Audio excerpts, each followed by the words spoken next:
Welcome to Genie Life Story, where every tale takes you on a journey of love, loss, mystery, and hope. Sit back, listen closely, and let the story unfold. The hospital garden was quiet at sunset, a place where silence felt alive. Patients rested, families whispered, and nurses hurried by. But Elena, she always lingered there. After long shifts, she sat on the same worn bench, watching the light fade, trying to gather the pieces of herself she had lost. Her life had not been easy. She carried scars no one saw, years of struggle, heartbreak, and the unbearable weight of losing her mother too young. To the world, she was strong.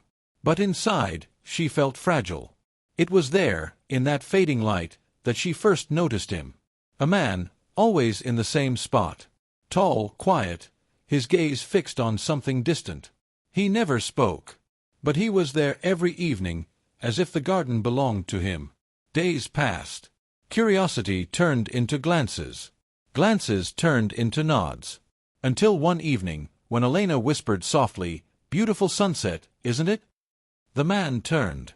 His eyes were deep, shadowed by something unspoken. And for the first time, he answered, "Yes. But it's gone too soon." From that moment, the silence between them grew into conversation. His name was Marcus. He rarely spoke of himself, but he asked about her days. He listened when she poured out her frustrations, her doubts, her fears. Elena found herself waiting for those moments. She began to notice details about him, the way he smiled faintly when she laughed, the way his hands trembled when he thought she wasn't looking. He carried a weight too. She could feel it. But there was kindness in him. Strength. When Elena confessed she sometimes wondered if her life mattered, Marcus told her quietly, "The fact that you're here, breathing, caring for others, that matters more than you know." Love didn't announce itself. It crept in softly, like the night air in the garden. And Elena, though fragile, felt something stirring in her heart again. Something she thought she had buried long ago. But questions lingered. Marcus never talked about his family. He never mentioned where he lived. He always left before dawn. Who was he really? One rainy evening, Elena made a choice. She followed him. Marcus walked through the storm without an umbrella, as if the rain belonged to him. Through darkened streets, down narrow alleys, until he stopped before a small cemetery. Elena froze. There, under the dim glow of a street lamp, Marcus knelt before a grave. He placed fresh flowers, his lips moving in words she could not hear. Her heart pounded as she stepped closer.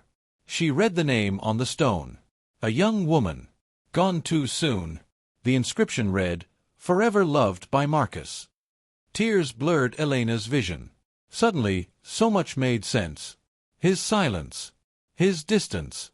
His sadness hidden behind faint smiles. Marcus was a man haunted. He had loved, and lost. When he turned and saw her, his face was pale, caught between anger and despair.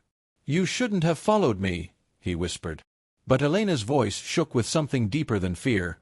"You still love her, don't you?" That night, Marcus told her the truth. His fiancée had died in an accident years ago. Since then, he had lived in shadows, unable to let go, unable to move forward. He came to the garden, to the cemetery, because it was the only place he still felt close to her. "I didn't mean to fall for you," Marcus confessed, his voice breaking. "I was afraid. Afraid of loving again. Afraid of losing again." Elena stood there, torn between heartbreak and hope. She had found someone who healed her wounds, only to realize he was still bleeding from his own. But she saw something in him. Not just grief, but the desperate desire to live again. To breathe again. To love again.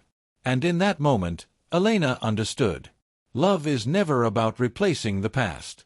It is about carrying it, and choosing to live anyway.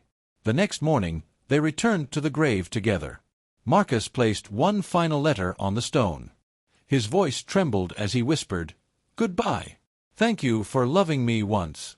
Now, I must learn to love again." Elena reached for his hand. He hesitated, then held it tightly. For the first time, Marcus did not walk away before dawn. He stayed. With her. The road ahead was uncertain. Pain still lingered. But for both of them, tomorrow no longer felt like a burden. It felt like a gift waiting to be unwrapped. Because sometimes, the heart hides a secret. But when love returns, fragile, trembling, brave, it can unlock tomorrow in ways you never imagined. Thank you for listening to Genie Life Story. If this tale touched you, don't forget to like, share, and subscribe for more unforgettable stories. Backhand index pointing right up next. A chilling love story ending unexpectedly.